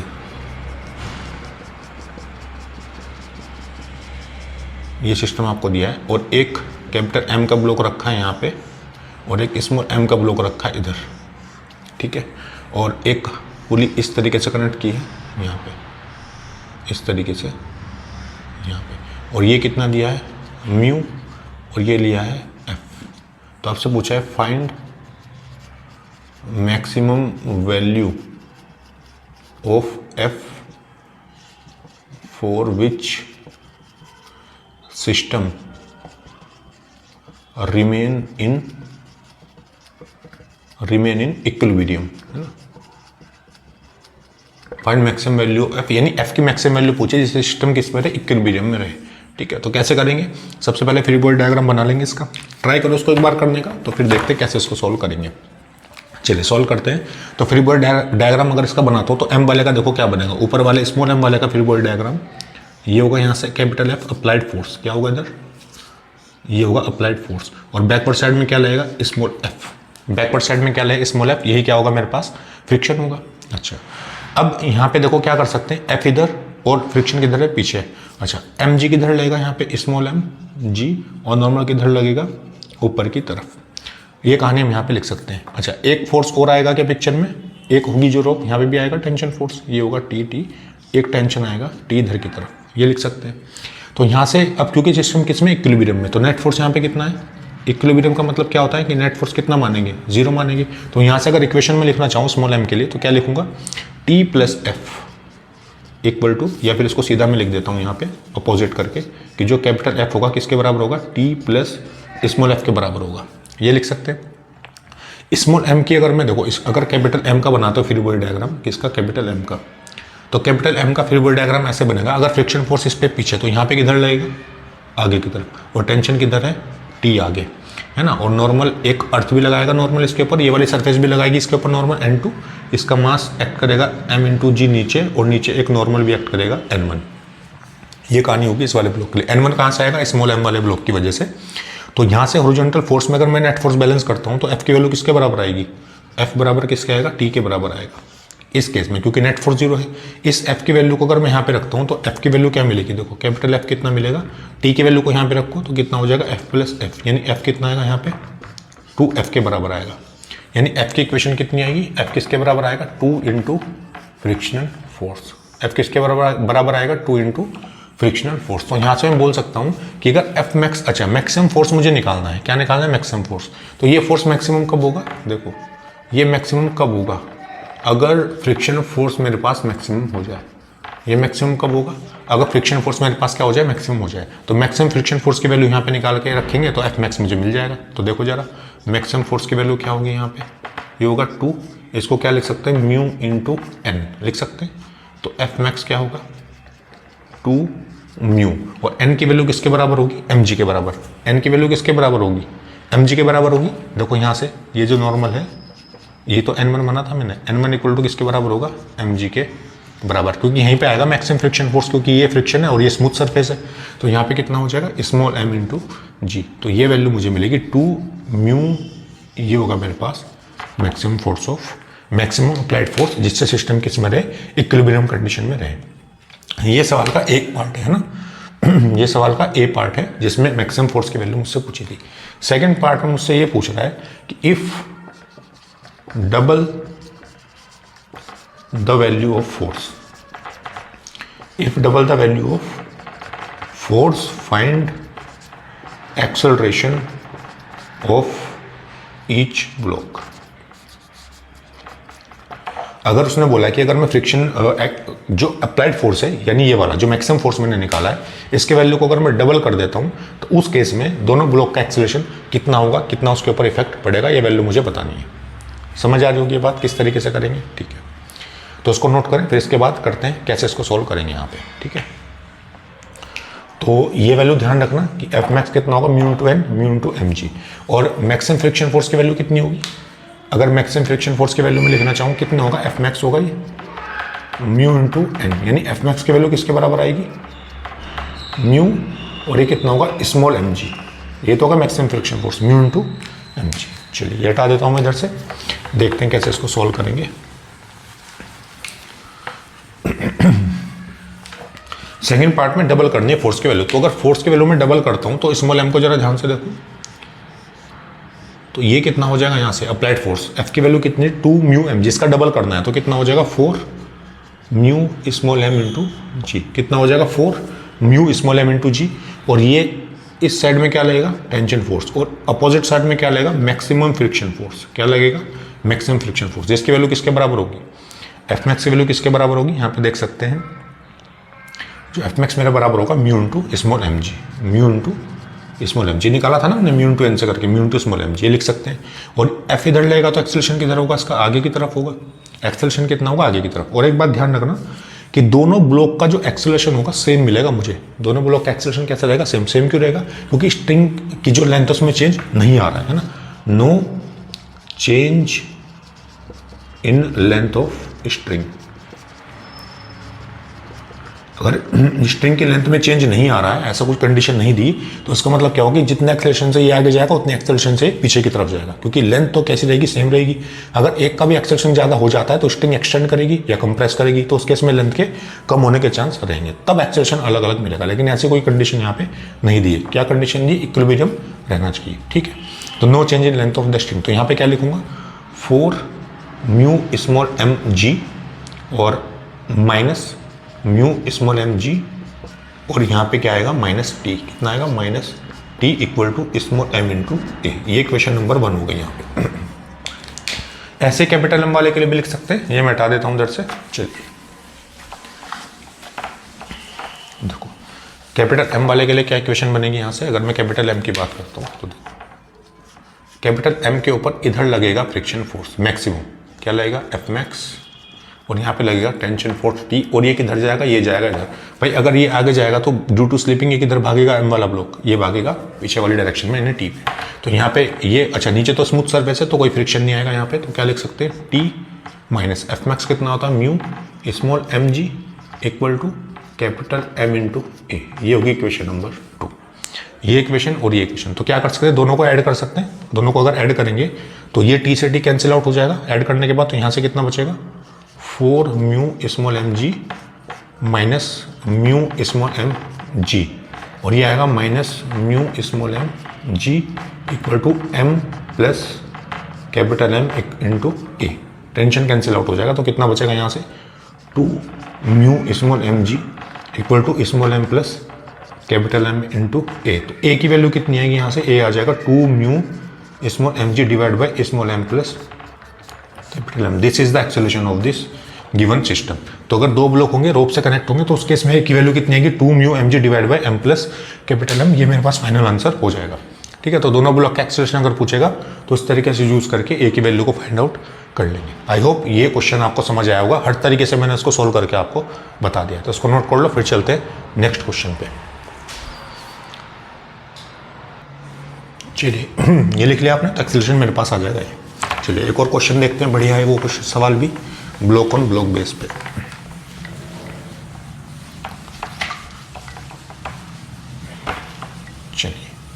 हम देखते हैं।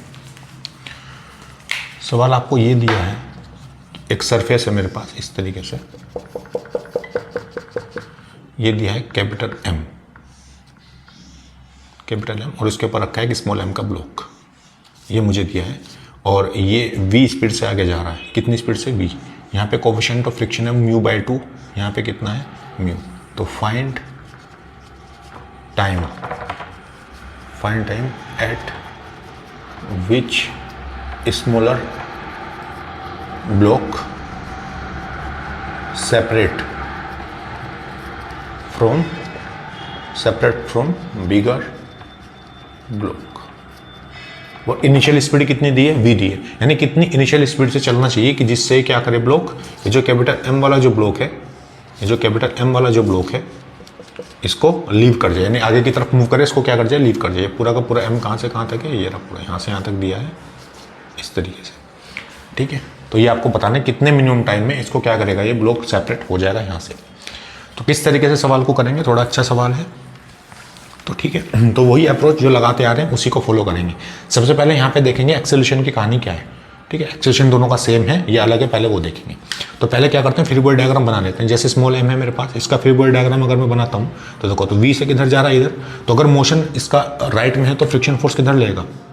पीछे की तरफ लगेगा, ये लिख सकते हैं यहाँ पे, ठीक है। तो इससे भी पहले काम कर लेते हैं, इसको करने से पहले कॉमन एक्सेलरेशन निकाल लेते हैं। अगर कॉमन एक्सेलरेशन की बात करूँगा तो उसको एक सिस्टम मान सकते हैं, एम प्लस कैपिटल M ये होगा। और इस केस में फ्रिक्शन किधर लेगा? ये तो लेगा M plus capital M into g, और नॉर्मल किधर आएगा? अर्थ की वजह से इसको बोल देंगे N1, ये होगा यहाँ पे। और फ्रिक्शन फोर्स किधर लेगा? पीछे। कितना होगा? म्यू इंटू एन, भाई ये तो होगा म्यू इंटू एन, ये लगेगा फ्रिक्शन फोर्स इधर की तरफ। तो अगर यहाँ से कॉमन एक्सेलरेशन में लिखना चाहूँ तो कॉमन एक्सेलरेशन क्या लिखेंगे? अगर इसको इधर मान लेता हूँ कॉमन एक्सेलरेशन इसका ए कॉमन, तो क्या होगा? नेट फोर्स कितना? म्यू एन की वैल्यू कितनी? Small m plus capital M और into g equal to m plus capital M into a into C. Common acceleration ये लिखेंगे। ये वाली क्वांटिटी से टर्म कैंसिल, तो कॉमन एक्सेलरेशन कितना आएगा? म्यू इंटू जी के बराबर आएगा कॉमन एक्सेलरेशन। किसके बराबर? म्यू इंटू जी। सही बात है। अब क्या करते थे, कॉमन एक्सेलरेशन निकालने के बाद ऊपर वाले का फ्री बॉडी डायग्राम बनाते थे इस स्मॉल एम वाले का। तो ये बना हो जा रहा है स्मॉल एम। तो अगर ये राइट में मूव करेगा तो फ्रिक्शन फोर्स किधर लेगा? पीछे की तरफ। और एक्सेलरेशन किधर मान लेंगे? इसका कॉमन निकाल लेंगे। एक्सेलरेशन कॉमन ही मानेंगे पहले इनिशियली। तो कंडीशन क्या होगी? नेट फोर्स इक्वल टू ए की एफ है यहाँ पे, मास इंटू एक्सेलरेशन। तो स्मॉल एफ की वैल्यू किसके बराबर आएगी? एम। ए सी कितना होगा? म्यू इंटू जी, ये होगा। तो फ्रिक्शन फोर्स कितना आया? Mu m g. क्या मिला मुझे यहाँ से? Friction force. इसके बाद क्या करेंगे? मैक्सिमम फ्रिक्शन फोर्स निकालेंगे, एफ मैक्स, और कंपेयर करेंगे इसको। ये होगा mu into N. F max कितना आ जाएगा यहाँ से? ये हो जाएगा म्यू, और एन की वैल्यू किसके बराबर होगी? यहाँ पे देखो, ऊपर वाले ब्लॉक के लिए एन किसके बराबर होगा? ये होगा स्मॉल एम जी। इसको क्या बोल दो? इसको बोल दो N2 ऊपर वाले ब्लॉक के लिए। तो कितना होगा? ये होगा म्यू N2 की वैल्यू कितनी होगी? म्यू एम जी, ठीक है। अब कोफिशिएंट ऑफ फ्रिक्शन कितना है? तो उसको 2 से डिवाइड करना पड़ेगा। ऊपर कोफिशिएंट ऑफ फ्रिक्शन कितना है? μ/2, तो कितना हो जाएगा? μ/2 m इंटू जी। ये कहानी मुझे मिलेगी, ठीक है। ये मेरे पास क्या है? जी है। तो यहाँ से आप देख सकते हो कि जो f की वैल्यू है वो ग्रेटर है as compare to F max. F की जो वैल्यू किससे ग्रेटर है? एफ मैक्स है। तो उसका मतलब क्या होगा? स्लिपिंग होगी यहाँ पे, दोनों ब्लॉक के बीच में स्लिपिंग होगी। Slipping will be create. तो दोनों ब्लॉक के बीच में क्या क्रिएट होगी? स्लिपिंग क्रिएट होगी। तो इसका मतलब ये हो कि एफ की वैल्यू अगर ज़्यादा है किस as compare to F max, तो स्लिपिंग होगी यहाँ पे। और स्लिपिंग के केस में दोनों ब्लॉक का जो एक्सेलरेशन है वो मुझे क्या मिलेगा? अलग अलग मिलेगा। तो वो मुझे निकालना पड़ेगा यहाँ से, ठीक है। तो पहले उस एक्सेलरेशन को निकाल लेते हैं और फिर देखते हैं कि टाइम कैसे फाइंड आउट करेंगे। नोट कर लो आप, फिर मैं लिख देता हूँ उधर। एफ मैक्स की वैल्यू याद रखना कितनी है? एफ मैक्स की value mu m g by 2, इसकी जरूरत पड़ेगी भी। ओके, चलिए हटा देता हूँ मैं इधर से, देखते हैं क्या मिलेगा इधर से। तो दोनों ब्लॉक की एक्सेलरेशन की वैल्यू क्या मिलेगी? अलग अलग मिलेगी यहाँ पे। तो देखो जरा कैसे निकालेंगे। अगर ऊपर वाले ब्लॉक की बात करता हूँ, स्मॉल एम वाले ब्लॉक की बात करते हैं। स्मॉल एम वाला जो ब्लॉक है इसकी बात करेंगे। तो स्मॉल एम वाला जो ब्लॉक है अगर आप इसकी बात करते हो तो उस केस में क्या होगा? देखो उस केस में होगा ये कि ये तो जा रहा है इधर की तरफ, ये वाला एक्सेल, इसको बोल देंगे A1। क्या बोल देते हैं? इसको A1 बोल देते हैं। और पीछे की तरफ लगेगा एफ मैक्स। कितना लगेगा? F max.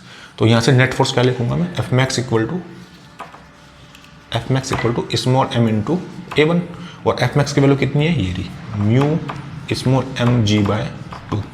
ये ना F mu small m g by two equal to small m into a one, small m से स्मॉल एम कैंसिल, तो ए वन की वैल्यू कितनी आई म्यू जी बाई टू, ये मेरे पास आ गया ए वन। अलग अलग एक्सेलरेशन क्यों होगा, क्योंकि दोनों के बीच में स्लिपिंग होगी, यहाँ से हमने चेक कर लिया है।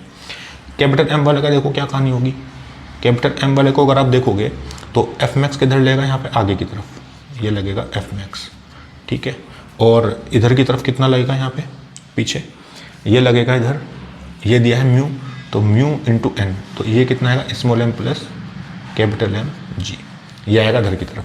तो ये मैंने निकाला ए वन, ये होगा ए टू। अब ये ब्लॉक अगर ए वन आगे जाएगा तो किधर मूव करेगा, पीछे की तरफ, कितना एक्सेलरेशन से ए टू के साथ, ठीक है। तो इसकी इक्वेशन भी लिख सकते हैं, क्या लिखेंगे, mu small m plus capital M g minus F max equal to capital M into a two, ये लिख सकते हैं यहाँ से, ये कहानी होगी। तो एफ मैक्स की वैल्यू यहाँ पे रख के देखते हैं कितनी वैल्यू आएगी, ये मिटा देता हूँ उधर से, चलिए ये मिटा देता हूँ उधर से, तो क्या वैल्यू आएगी यहाँ पे, चलिए नीचे तो कोफिशिएंट ऑफ फ्रिक्शन म्यू ही है, इसलिए मैंने सिंपल यहाँ पे क्या लिया है, म्यू लिया है। तो देखो यहाँ पे कितना बचेगा, mu small m plus capital M g minus F max की वैल्यू कितनी है, ये रही mu small m g by two equal to कितना बचेगा, capital M into a two. तो यहाँ से ए टू की वैल्यू किसके बराबर आएगी, ए टू की वैल्यू बराबर आएगी mu small m plus capital M g minus mu small m g, और ये डिवाइड बाय टू है, और पूरे के डिवाइड में क्या जाएगा, कैपिटल एम जाएगा, ठीक है। ये मेरे पास क्या है, एक्सेलरेशन ऑफ ब्लॉक टू। इतनी बात समझ आ रही है आपको। तो ए वन मैंने कितना निकाला, ए वन में इधर लिख देता हूँ, ए वन मेरे पास है म्यू जी बाय कितना, ए वन म्यू जी बाय। अब यहाँ से मुझे क्या निकालना है, टाइम निकालना है। तो ए वन ए टू मैंने दोनों को निकाल लिया यहाँ से, ये मिटा देता हूँ, ठीक है। देखते हैं कैसे करेंगे अब। तो देखो जरा, अब ए वन ए टू मेरे पास आ गया, मुझे क्या निकालना है, टाइम निकालना है। तो देखो बात ये है कि अगर दोनों ए वन जो होगा वो राइट में मूव करेगा, ए टू मूव करेगा किधर, लेफ्ट में, तो दोनों के बीच में जो नेट एक्सेलरेशन होगा कितना होगा भाई, दोनों के बीच में रिलेटिव मोशन होगा। रिलेटिव मोशन केस में निकाल सकते हैं एक्सेलरेशन, कैसे निकालेंगे देखो। तो अगर मैं ए नेट की बात करता हूँ तो कितना होगा, a two minus a one, यही आएगा, ए टू माइनस ए वन, ये कर सकते हैं। तो ए टू चाहो तो आप रिलेटिव मोशन से भी निकाल सकते हो, वहाँ से भी इसको फाइंड आउट कर सकते हैं, ठीक है। तो ये कितना होगा, a two minus a one, तो यहाँ से कितना लिखूंगा, mu small m plus capital M, ये होगा g minus mu small m g, और डिवाइड बाय टू, और पूरा डिवाइड किससे करेंगे, कैपिटल एम से, और माइनस किससे करेंगे, इससे कर देंगे, ये होगा म्यू जी बाय टू। तो पहले इसको थोड़ा सा सिंप्लीफाई कर लेते हैं, है ना। सिंप्लीफाई कैसे करेंगे देखो, अगर ए नेट होगा यहाँ पे, अच्छा मैं एक काम करता हूँ, नेट एक्सेलरेशन मेरे पास ये आ गया, इसको यहीं पे रहने दो।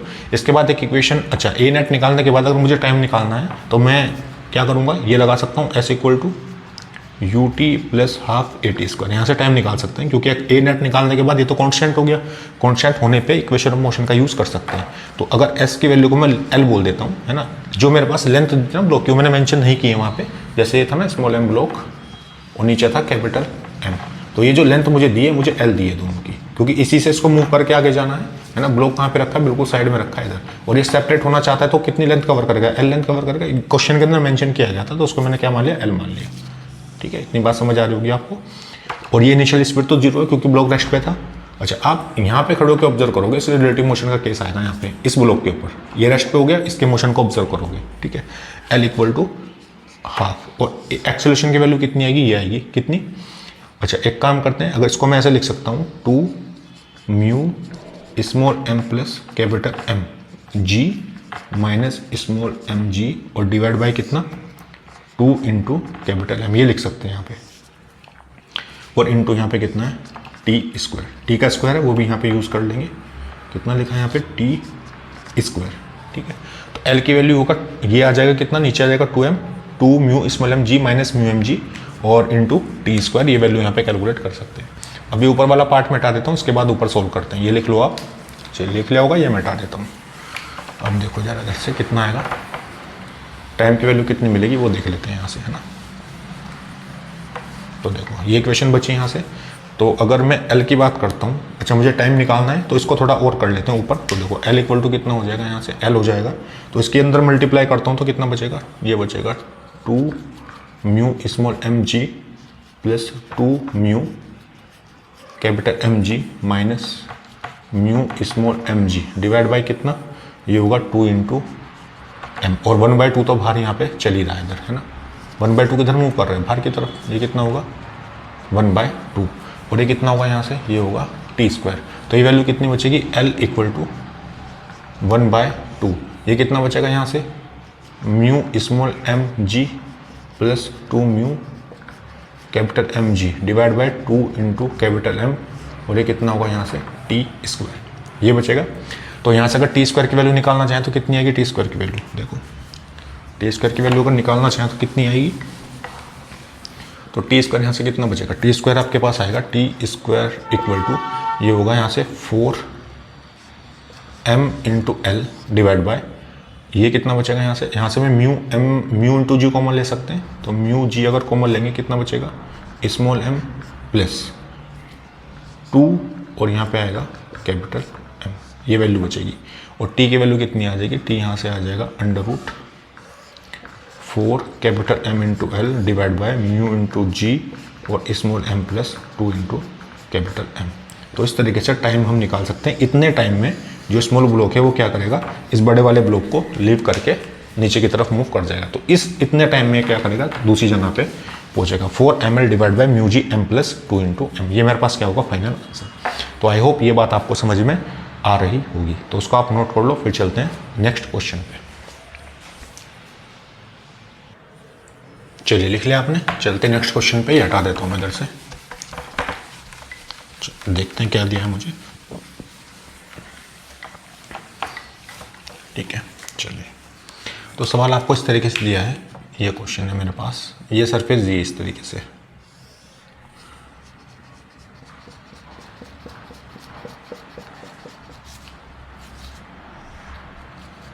ये ना। तो यहाँ पे ब्लॉक लगा है 200 न्यूटन, ऊपर कितना लगा है, ये लगा है 100 न्यूटन, और यहाँ से रोप कनेक्ट करके रखी है ये वाली, और एंगल कितना है यहाँ पे 45 डिग्री।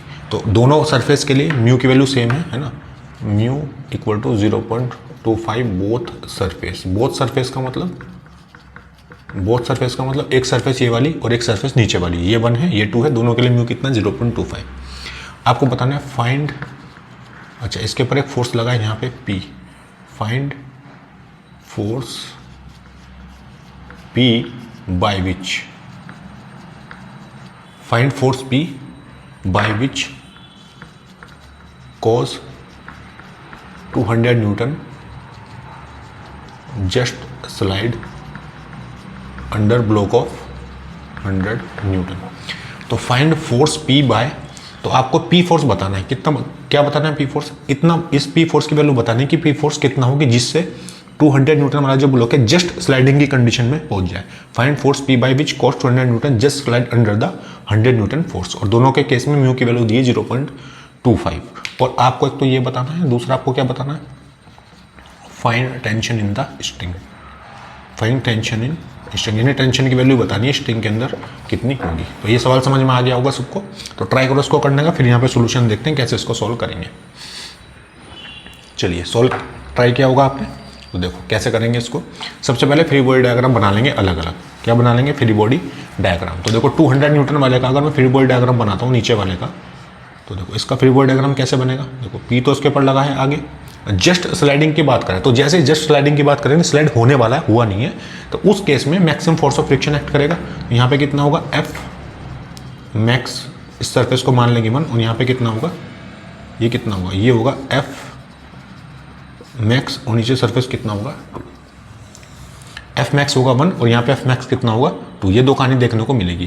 तो अगर 100 न्यूटन वाले की बात करते हैं, 100 न्यूटन, इसको देखो इसकी कहानी क्या होगी, अगर टेंशन, ये टेंशन होगा ना T यहाँ पे, ये होगा, इसके कंपोनेंट करते हैं, इधर कितना होगा T cos 45 और यहाँ पे कितना होगा T sin 45, ये होगा। और क्योंकि P आगे जाएगा तो फ्रिक्शन फोर्स लेगा इधर 1, तो 100 न्यूटन वाले पे पलट के किधर लेगा F मैक्स, इधर लगेगा F मैक्स 1, ये किधर लेगा, इधर की तरफ। और देखो यहाँ पे क्या लगेगा, 100 न्यूटन तो नीचे लेगा, 100 न्यूटन का फोर्स, ये तो नीचे आएगा क्योंकि ये मास नहीं दिया है, मुझे फोर्स दिया है, तो इसको सीधा यहाँ पे लिख सकते हैं। और यहाँ पे नॉर्मल की वैल्यू कितनी मान लेता हूँ मैं, N1 मान लेता हूँ। क्या मान लेता हूँ, N1। तो क्योंकि अच्छा इस कहानी में क्या होगा, देखो ये बैलेंस करके लिख सकते हैं यहाँ पे, यानी अगर मैं N1 की वैल्यू यहाँ से निकालना चाहूँ तो N1 क्या लिखूंगा, n1 प्लस वर्टिकल में t साइन 45 इक्वल टू 100 ये लिखेंगे। तो यहाँ पे अच्छा ये इक्वेशन मेरे पास बनेगी n1 plus T sine 45 equal to 100। तो n1 की वैल्यू यहाँ से कितनी आएगी 100 माइनस ये लिख लेते हैं टी साइन 45, इसको मान लेंगे इक्वेशन नंबर 1। तो यहाँ तक बात समझ आ रही होगी। ये बनाएंगे फ्री बॉडी डायग्राम। अगर एफ मैक्स 1 यहाँ पे लगेगा तो प्लेट के 100 न्यूटन वाले पे किधर लगेगा लेफ्ट में। तो ये कहानी देखने को मिलेगी। ओके यानी n1 कितना है 100 माइनस टी साइन 45। अब ये आप यहाँ की जो कंडीशन होगी टी कॉस 45, तो यहाँ पे क्या लिखेंगे टी कॉस 45 किसके बराबर होगा, टी कॉस 45 किसके बराबर होगा एफ मैक्स के बराबर यानी म्यू इंटू n1 के बराबर होगा यानी टी कॉस 45 है ना। ये रेस्ट इक्विलिब्रियम की कंडीशन है, जस्ट स्लाइड होने वाला है, नहीं हुआ तो उसमें नेट फॉर जीरो मान सकते हैं यहाँ पे। ठीक है तो टी कॉस 45 किसके बराबर होगा एफ मैक्स 1 यानी म्यू इंटू n1। तो ये कितना होगा टी बाय √2 लिख सकते हैं। और म्यू कितना दिया है 0.25, ये दिया है कितना दिया है म्यू 0.25। और यहाँ पे जो n1 की वैल्यू है n1 कितना होगा ये रख देंगे यहाँ से 100 माइनस टी बाय √2, क्योंकि साइन 45 कितना होता है √2 होता है। टी वाली टर्म एक साइड में कर लेंगे और वैल्यू यहाँ से निकाल लेंगे सिंपल। ये मैं हटा देता हूँ उधर से, लिख लिया होगा आपने। ठीक है अच्छा चलिए सवाल को हटा देते हैं, देखते हैं क्या बचेगा इधर से। चलिए तो यहाँ से वैल्यू जो बचेगी टी वाले एक साइड में कर लेते हैं तो टी बाय √2 इक्वल टू अच्छा ये हो जाएगा कितना 0.25 इंटू 100 और कितना बचेगा माइनस 0.25 टी बाय √2। तो देखो अंदर मैंने मल्टीप्लाई कर दिया तो ये बचेगा, ये पॉइंट हटाएंगे नीचे कितना आएगा 100 से 100 कैंसिल, तो इसको धर लेके आएंगे तो कितना हो जाएगा यहाँ से ये हो जाएगा टी बाय √2 और प्लस यहाँ पे पॉइंट हटाएंगे तो कितना बचेगा टी बाय ये बचेगा 4√2 भाई पॉइंट हटाएंगे नीचे आ जाएगा 1/4, 0.25 को 1/4 भी लिख सकते हैं इक्वल टू यहाँ पे कितना होगा ये बचेगा यहाँ से 25। ठीक है ये वैल्यू कितनी आएगी अगर एलसीएम लेंगे यहाँ से, देखो एलसीएम लेंगे 4√2 ये होगा 4t plus T equal to 25 है ना। अच्छा ये तो कितना बचेगा यहाँ से, देखो इसको इधर लेके आएंगे टी को तो यहाँ पे ये पॉइंट हटाएंगे नीचे आएगा 100 से 100 कैंसिल, ये रहा 0.25 तो ऊपर कितना बचेगा 25 बचेगा। अब ये कितना हो जाएगा 5 into T divide by 4√2 equal to 25, ये कितना हो जाएगा 5 से कट हो जाएगा तो टी की वैल्यू कितनी आएगी 20√2 न्यूटन। तो टेंशन कितना मिला मुझे यहाँ से, टेंशन फोर्स कितना मिला, टेंशन फोर्स मिला 20√2 इंटू न्यूटन, ये मेरे पास आंसर होगा टेंशन की वैल्यू। तो टी मुझसे पूछा था, टी मैंने यहाँ पे निकाल लिया। अब सवाल ये है कि पी की वैल्यू कैसे निकालेंगे। ठीक है तो पी की वैल्यू को भी देख लेंगे आराम से, तो ये नोट कर लो, फिर इसके बाद पी की वैल्यू को देखते हैं कि कैसे निकालेंगे। ठीक है चलिए ये नोट कर लिया होगा आपने, ये मैं हटा देता हूँ उधर से। चलिए देखते हैं।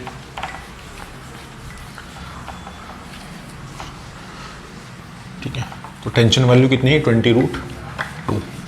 चलिए अब देखते हैं, मुझसे पूछा था सेकंड पार्ट में कि भैया पी की वैल्यू कैसे निकलेगी। तो देखो नीचे ब्लॉक था मेरे पास 200 न्यूटन, कितना था 200 न्यूटन यही था, और यहाँ पे लगने वाला एफ मैक्स 1 की वैल्यू एक तो हो गया, यहाँ पे लिख लेते हैं 0.25 और ये कितना होगा यहाँ पे, अच्छा इसको एफ मैक्स 1 ही रहने देते हैं, क्या रहने देते हैं एफ मैक्स 1, और पीछे कितना होगा एफ मैक्स 2 और इस पे लगने वाला यहाँ पे होगा पी फोर्स। तो ये कंडीशन मुझे यहाँ पे दी है और इसी पी की वैल्यू मुझे बतानी है कितनी होगी, किसकी वैल्यू बतानी है पी की वैल्यू बतानी है कितनी होगी। ठीक है ठीक है तो ये एफ मैक्सिमम 1 और यहाँ पे 2, तो देखो यहाँ पे क्या होगा, अच्छा ये 200 तो एक्ट करेगा ही नीचे, 200 जी करते हैं ना इसको 2 m इंटू जी, तो ये कितना है 200 न्यूटन तो एक्ट करेगा, और यहाँ पे एक सरफेस पे n2 लगेगा ऊपर और n1 किधर लगेगा नीचे की तरफ, ये कहानी होगी।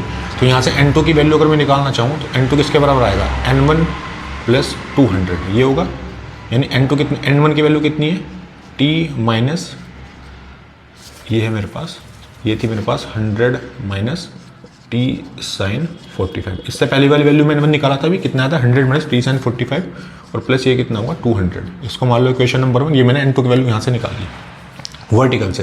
हॉरिजॉन्टल में क्या होगा p इक्वल टू होगा एफ मैक्स 1 और 1 प्लस एफ मैक्स 2, ये करेंगे यहाँ पे।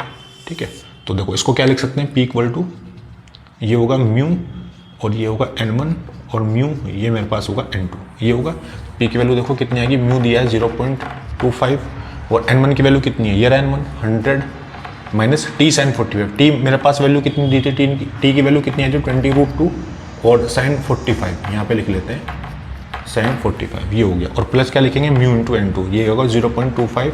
तो एन टू की वैल्यू किसके बराबर होगी, ये होगी 100 माइनस 20√2 साइन 45 ये होगा और प्लस होगा 200। अब ये जो 0.25 है ये पूरा म्यू इंटू एन टू के साथ मल्टीप्लाई होगा यहाँ पे, ठीक है। तो ये वैल्यू देखो कितनी आएगी, पी इक्वल टू अंदर मल्टीप्लाई करते हैं तो कितना हो जाएगा, ये बचेगा 25। सीधी में मल्टीप्लाई कर दे रहा हूँ 0.25 इंटू 100 कितना होगा 25। ये कितना बचेगा माइनस 0.25 इंटू 20, क्योंकि साइन 41 1/√2 होता है तो कैंसिल आउट हो जाएगा यहाँ से, ये बचेगा। और प्लस कितना होगा, फिर से आएगा मेरे पास 25 और माइनस फिर से कितना बचेगा 25 इंटू ये कितना आएगा यहाँ से 0.25 इंटू कितना आएगा 20। भाई फिर से अंदर मल्टीप्लाई करेंगे कितना बचेगा 0.25 इंटू 20 और ये कितना होगा प्लस 0.25 इंटू 200, ये कहानी बचेगी।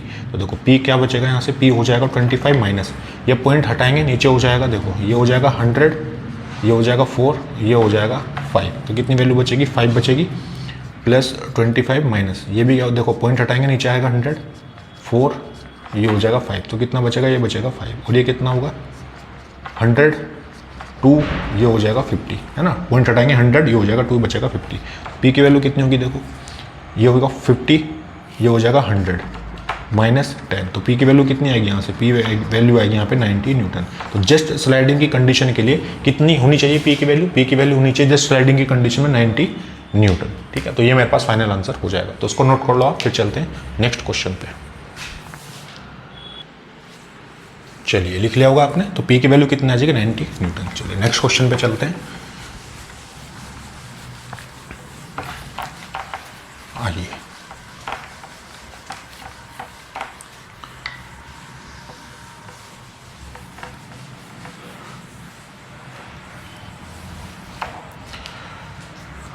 देखिए सवाल क्या दिया है मुझे, ये इंक्लाइन प्लेन दिया है इस तरीके से और ये एंगल कितना दिया है 37। तो एक यहाँ पे ऐसे ब्लॉक रखा है सिंपल, इसको ऐसे मान लो, ये ब्लॉक दिया है कितना कैपिटल M और इसके ऊपर एक छोटा सा ब्लॉक और रखा है स्मॉल m। क्या रखा है स्मॉल m। तो ये आपको कंडीशन दी, आपसे पूछा है कि फाइंड, है ना, और ये क्या कर रहा है नीचे वाला ब्लॉक ये स्लाइड कर रहा है ना, m block slide down at frictionless surface. ये सरफेस कैसी है, फ्रिक्शनलेस है, frictionless surface. Find minimum value of coefficient of friction by which small m does not slide down। क्या पूछा है मुझसे कि इस m जो ब्लॉक है वो नीचे की तरफ स्लाइड कर रहा है और सरफेस कैसे फ्रिक्शनलेस है, यहाँ पे कोई भी कोफिशिएंट ऑफ फ्रिक्शन प्रेजेंट नहीं है। फ्रिक्शन कहाँ पे प्रेजेंट है, यहाँ पे ये म्यू। तो जब ये म्यू m वाला ब्लॉक नीचे स्लाइड कर रहा है तो उसने पूछा कि स्मॉल m का कोफिशिएंट ऑफ फ्रिक्शन कितना रखें जिससे स्लाइड होने पे m ब्लॉक नीचे की तरफ मूव ना करे, विच m does not slide down, या तो नीचे की तरफ मूव ना करे या फिर इसके ऊपर स्लाइड ना करे, बैलेंस कंडीशन में रहे, है ना। ये ऊपर वाला ब्लॉक हिलना नहीं चाहिए, नीचे वाला ब्लॉक स्लाइड डाउन करना चाहिए। तो बताओ कैसे करेंगे, ट्राई करो इस क्वेश्चन को करने का, कर सकते हो इसको बड़े आराम से, है ना। डज नॉट स्लाइड डाउन यहाँ पे लिख लो with respect to capital M, यानी कैपिटल M के रेस्पेक्ट में क्या होना चाहिए, ये मूव नहीं करना चाहिए। अच्छा क्या करेंगे देखो, अगर एक जनरल टर्म में बात करते हैं, जनरल टर्म में, तो जनरल टर्म की अगर मैं बात करता हूँ तो ये ऐसा होगा ना, इधर देखो इसको थोड़ा इधर बना लेते हैं इस तरीके से, ये होगा। तो ये जो ब्लॉक होगा यहाँ पे इधर वाला, इसको क्या मानेंगे, इसको मानेंगे कैपिटल M और ये होगा यहाँ पे स्मॉल m। तो देखो कहानी क्या होगी, अगर कैपिटल M का ब्लॉक यहाँ पे रखा है और स्मॉल m है इसके ऊपर, तो हम ये बोल सकते हैं कि देखो यहाँ पे अगर मैं बात करूँगा तो g sin थीटा तो नीचे लगना चाहिए, जो एक्सेलरेशन होगा, एक्सेलरेशन कितना होगा m वाले ब्लॉक पे, g sin थीटा नीचे की तरफ, क्योंकि mg cos theta mg sin theta ये सब करोगे तो एक्सेलरेशन किधर आएगा, डाउनवर्ड, क्योंकि नीचे ही मूव कर रहा है। अगर मैं m ब्लॉक के ऊपर खड़े होकर चीज़ों को ऑब्जर्व करता हूँ, किस कहाँ पे, ये m ब्लॉक के ऊपर आप खड़े हो गए, तो आप कैसे फ्रेम में चलेंगे, नॉन इनर्शियल फ्रेम में। नॉन इनर्शियल फ्रेम में जाओगे तो क्या करेगा, सूडो फोर्स। सूडो फोर्स क्या होता है, जिस डायरेक्शन में एक्सेलरेशन होगा उसके अपोजिट डायरेक्शन में एक्सेलरेशन एक्ट करेगा। किसके ऊपर, जिस भी ब्लॉक का आपको स्टडी करनी है, जैसे एम ब्लॉक की स्टडी करनी है तो जी साइन थीटा यहाँ होगा, तो सूडो फोर्स के हेल्प से ये कहाँ जाएगा, ऊपर, कितना, जी साइन थीटा, ये जाएगा। यहाँ से एक हॉरिजॉन्टल लाइन ड्रॉ कर लेते हैं, तो अगर ये एंगल अगर थीटा मान लेता हूँ तो ये भी कितना होगा, थीटा होगा। सही बात है भाई, 37 बाद में वैल्यू रख लेंगे उसकी, तो पहले थीटा मान लेते हैं, ये हो जाएगा। यहाँ से कॉम्पोनेंट कितना आएगा, g sine theta into cos theta. एक कॉम्पोनेंट कॉस में आएगा फोर्स का और एक का आएगा वर्टिकल, कितना होगा, g sine theta into sine theta. ये कहानी होगी, समझ में आ रही है इतनी बात, ठीक है। अब अगर g sine theta cos theta component इधर लेगा तो फ्रिक्शन फोर्स किधर लेगा, इसके ऊपर, इधर, म्यू इंटू एन, ये कहानी होगी। अब अगर स्मॉल एम का मैं फ्री बॉडी डायग्राम बनाता हूँ तो ध्यान से देखो क्या क्या फोर्स यहाँ पे लगेंगे स्मॉल एम वाले के ऊपर। तो स्मॉल एम वाला जो ब्लॉक है इसके ऊपर एक तो ऊपर लगेगा, ये लगेगा जी साइन स्क्वायर थीटा, ये स्क्वायर होगा तो थीटा हो जाएगा इधर से, और इधर क्या लग रहा है, जी साइन थीटा। अच्छा वर्टिकल की बात कर लेते हैं, हॉरिजॉन्टल का तो मैंने बना ही दिया है ना, बाद में उसको देख लेंगे। और ये कितना होगा, स्मॉल एम इंटू जी, और नॉर्मल किधर लगेगा, इसके ऊपर एन लगेगा ऊपर। तो एन की वैल्यू यहाँ से कितनी आएगी, एन हो जाएगा equal to m g minus ये हो जाएगा m g sine square theta, है ना। कितना आएगा, एम जी, क्योंकि स्मॉल एम रखेंगे यहाँ पे, small m g minus m g sine square theta. ये किसकी वैल्यू आएगी, नॉर्मल की वैल्यू आएगी यहाँ से। अच्छा अब देखते हैं कहानी क्या मिलेगी, ये मैं हटा देता हूँ उधर से। देखो एंगल 37 मुझे दिया है ना, तो यहाँ से अगर बात करते हैं नॉर्मल फोर्स की तो देखो कितना मिलेगा इधर से, तो ये हो जाएगा N equal to m g minus m g sine square theta. तो यहाँ से अब क्योंकि रेस्ट में मान लेंगे, सूडो फोर्स का मतलब सूडो नॉन इनर्शियल फ्रेम में जाने के बाद सिस्टम को किसमें मान लेंगे, रेस्ट पे। तो म्यू एन की वैल्यू किसके बराबर होगी, इसके बराबर, यानी mu maximum force of friction किसके बराबर होगा, जी m g sine theta into cos theta. भाई एम से भी तो मल्टीप्लाई करना पड़ेगा ना यहाँ पे, ये तो एक्सेलरेशन है, मास से मल्टीप्लाई करोगे तभी फोर्स बनेगा इधर। अच्छा तो एन की वैल्यू कितनी दी है, रखो यहाँ पे म्यू एन कितना दिया है, small m g minus small m g sine square theta equal to small m g sine theta into cos theta. ये वैल्यू निकल के आएगी, इसको इस फॉर्म में लिख लेंगे। एम जी यहाँ से कॉमन ले लेंगे, स्मॉल एम जी कॉमन लेंगे, अंदर कितना बचेगा, 1 minus sine square theta equal to small m g sine theta into cos theta लिख सकते हैं। इस एम जी से ये एम जी कैंसिल, तो म्यू अंदर क्या बचेगा, अंदर आएगा यहाँ पे cos square theta equal to sine theta और इंटू कॉस थीटा। एक कॉस थीटा से कैंसिल आउट, तो म्यू की वैल्यू कितनी आएगी, म्यू आ जाएगा sine theta by cos theta. कैसे को टेन थीटा भी लिख सकते हैं, ये लिख सकते हैं टेन थीटा। तो mu equal to tan theta की वैल्यू कितनी होती है, थीटा की वैल्यू कितनी थी, 37, कितना हो जाएगा टेन 37, यानी म्यू कितना आएगा यहाँ से 3/4, यानी कोफिशिएंट ऑफ फ्रिक्शन कितना है यहाँ से 3/4 है। तो ये मेरे पास फाइनल आंसर हो जाएगा। तो म्यू की वैल्यू कितनी बचेगी यहाँ से, म्यू बचेगा 3/4, ये मेरे पास होगा मिनिमम कोफिशिएंट ऑफ फ्रिक्शन। तो आई होप ये क्वेश्चन आपको समझ में आया होगा, इसको नोट कर लो आप, फिर आगे चलते हैं। चलिए लिख लिया होगा आपने, ठीक है। तो ये थे मेरे पास एनएलएम के ब्लॉक एंड ब्लॉक प्रॉब्लम के बेस पे अच्छे सवाल। तो इससे लास्ट वीडियो में block and block problem discuss किया था, वहाँ पे अच्छे सवाल डिस्कस किए थे। यहाँ पे भी कुछ बेस्ट प्रॉब्लम्स जो थी वो भी हमने यहाँ पे डिस्कस कर लिए। इसके बाद कोई भी एडवांस की जो भी बुक आपको सही लगे वहाँ पे जा करके आप क्वेश्चन को अटेम्प्ट कर सकते हो। तो फ्रिक्शन की सीरीज़ जो है वो यहाँ पे कंप्लीट होती है। फ्रिक्शन में कुछ भी नहीं बचा है, सारा ही कुछ मैंने आपको यहाँ पे करा दिया, हर एक क्वेश्चन को डिस्कस कर लिया। इसके बाद किसी भी कैटेगरी का कोई भी सवाल नहीं बचता है। इसके बाद अभी 3 वीडियोस और आएंगे इसमें। एक वीडियोस में हम नीट के PYQ डिस्कस करेंगे, एक में मेंस के PYQ डिस्कस करेंगे और एडवांस के PYQ डिस्कस करेंगे, जिससे थोड़ी बहुत जो भी प्रॉब्लम है वो सब आपकी खत्म हो जाएगी। यानी PYQ लगाने के बाद भी आपको पता चलेगा कि जो चीज़ हमने यहाँ पे पढ़ी है वो सही पढ़ी है या फिर गलत पढ़ी है, वहाँ से इसको आप जज कर सकते हो। ठीक है, तो वो क्वेश्चन को कल हम डिस्कस करेंगे। ठीक है, उसके बाद फिर स्टार्ट करेंगे सर्कुलर मोशन। तो तब तक आप पढ़ाई करते रहिए, तब तक के लिए बेस्ट ऑफ लक।